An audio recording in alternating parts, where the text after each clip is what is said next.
আসসালামু আলাইকুম। এসএসসি 2024 সালের পরীক্ষার্থীরা রিসেন্টলি একটা নিউজ বের হয়েছে যে এসএসসি 2024 সালের পরীক্ষায় 50টিরও বেশি শিক্ষা প্রতিষ্ঠানের সবাই ফেল। এই নিউজটি কতটুকু সত্য আজকের এই ভিডিওটিতে জানাবো। সম্পূর্ণ প্রুফ দেব, সেজন্য অবশ্যই এই ভিডিওটি দেখবেন। এই সেই নিউজটি, এই চ্যানেলটিতে আপলোড করা হয়েছে নিউজ একাডেমি। মূলত এটা 23 সালের নিউজ। 1 ইয়ার অ্যাগো চ্যানেল 24-এ আপলোড করা হয়েছে।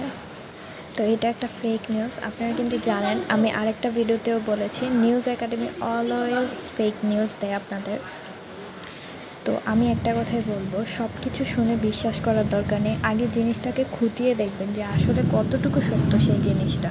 কিছু মানুষের উদ্দেশ্য হচ্ছে শুধুমাত্র কিছু ভিউয়ের জন্য তারা অনেক রাস্তায় চলে যেতে পারে। সেজন্য অবশ্যই আপনারা সব কিছু খুঁটিয়ে তারপর ভিডিও দেখবেন, বিশ্বাস